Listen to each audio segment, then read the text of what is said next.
Act 4 Scene 3. England. Before the King's Palace. Enter Malcolm and Macduff. Malcolm. Let us seek out some desolate shade, and there weep our sad bosoms empty. Macduff.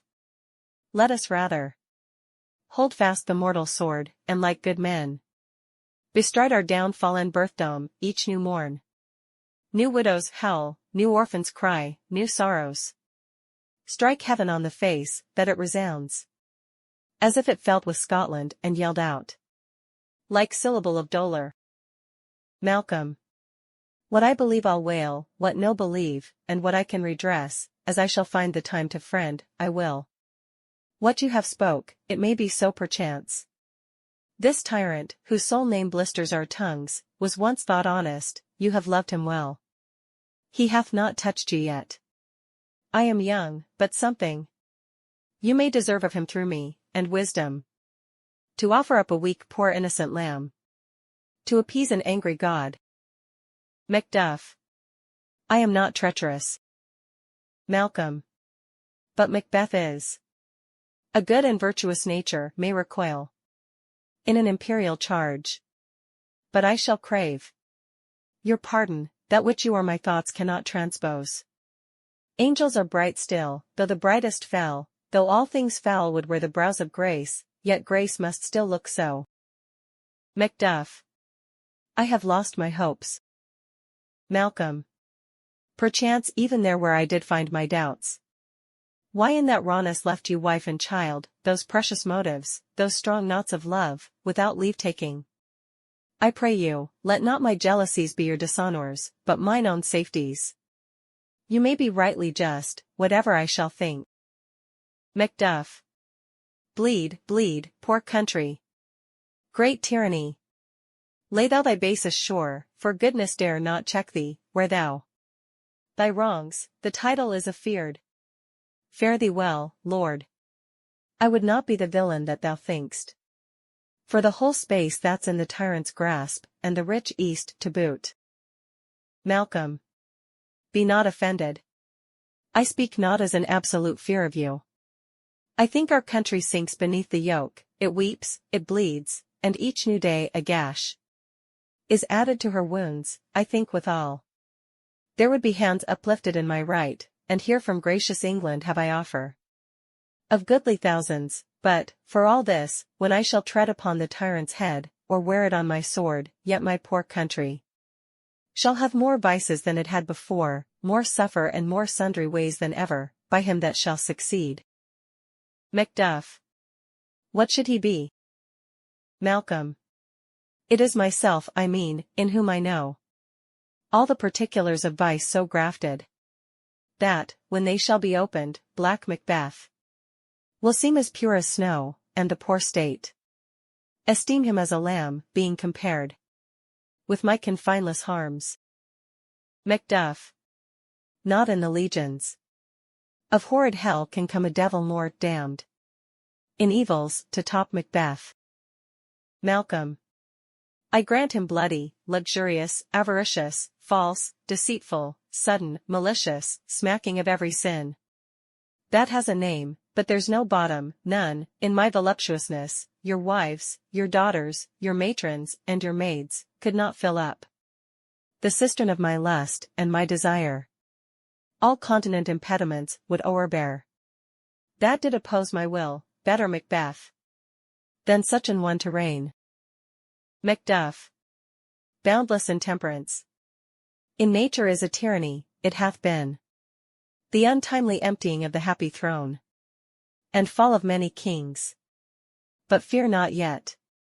To take upon you what is yours, you may convey your pleasures in a spacious plenty, and yet seem cold, the time you may so hoodwink. We have willing dames enough, there cannot be that vulture in you, to devour so many as will to greatness dedicate themselves, finding it so inclined. Malcolm. With this there grows in my most ill-composed affection such a stanchless avarice that, were I king, I should cut off the nobles for their lands, desire his jewels and this other's house. And my more having would be as a sauce To make me hunger more, that I should forge quarrels unjust against the good and loyal, destroying them for wealth. Macduff. This avarice sticks deeper, grows with more pernicious root than summer seeming lust, and it hath been the sword of our slain kings. Yet do not fear, Scotland hath foisons, to fill up your will. Of your mere own, all these are portable, with other graces wait. Malcolm. But I have none, the king becoming graces, as justice, verity, temperance, stableness, bounty, perseverance, mercy, lowliness, devotion, patience, courage, fortitude. I have no relish of them, but abound in the division of each several crime, acting it many ways. Nay, had I power, I should pour the sweet milk of concord into hell, uproar the universal peace, confound all unity on earth. Macduff. O Scotland, Scotland. Malcolm. If such a one be fit to govern, speak. I am as I have spoken. Macduff. Fit to govern? No, not to live. O nation miserable, with an untitled tyrant bloody sceptred, when shalt thou see thy wholesome days again, since that the truest issue of thy throne by his own interdiction stands accursed, and does blaspheme his breed? Thy royal father was a most sainted king, the queen that bore thee, oftener upon her knees than on her feet, died every day she lived. Fare thee well. These evils thou repeat'st upon thyself have banished me from Scotland. O my breast, thy hope ends here. Malcolm. Macduff, this noble passion, child of integrity, hath from my soul wiped the black scruples, reconciled my thoughts to thy good truth and honor. Devilish Macbeth by many of these trains hath sought to win me into his power, and modest wisdom plucks me from overcredulous haste, but God above deal between thee and me. For even now I put myself to thy direction, and unspeak mine own detraction, here abjure the taints and blames I laid upon myself, for strangers to my nature.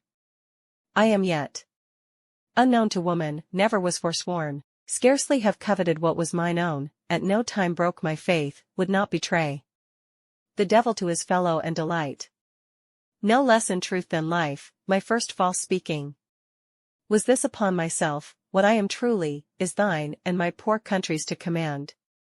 Whither indeed, before thy here approach, old Seward, with 10,000 warlike men, already at a point, was setting forth. Now will together, and the chance of goodness be like our warranted quarrel. Why are you silent? Macduff. Such welcome and unwelcome things at once. 'Tis hard to reconcile. Enter a doctor. Malcolm. Well, more anon, comes the king forth, I pray you? Doctor.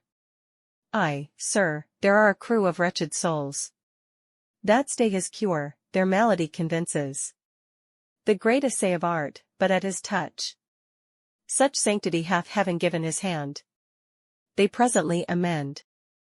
Malcolm. I thank you, doctor. Exit doctor. Macduff. What's the disease he means? Malcolm. 'Tis called the evil. A most miraculous work in this good king, which often, since my here remain in England, I have seen him do. How he solicits heaven, himself best knows, but strangely visited people, all swoln and ulcerous, pitiful to the eye, the mere despair of surgery, he cures, hanging a golden stamp about their necks, put on with holy prayers, and 'tis spoken, to the succeeding royalty he leaves the healing benediction. With this strange virtue, he hath a heavenly gift of prophecy, and sundry blessings hang about his throne, that speak him full of grace. Enter Ross. Macduff. See, who comes here? Malcolm. My countryman, but yet I know him not. Macduff. My ever-gentle cousin, welcome hither. Malcolm. I know him now.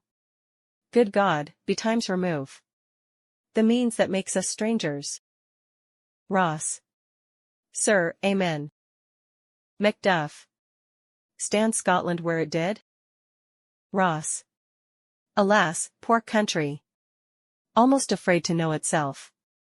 It cannot be called our mother, but our grave, where nothing, but who knows nothing, is once seen to smile, where sighs and groans and shrieks that rend the air are made, not marked, where violent sorrow seems a modern ecstasy, the dead man's knell is there scarce asked for who, and good men's lives expire before the flowers in their caps, dying, or ere they sicken.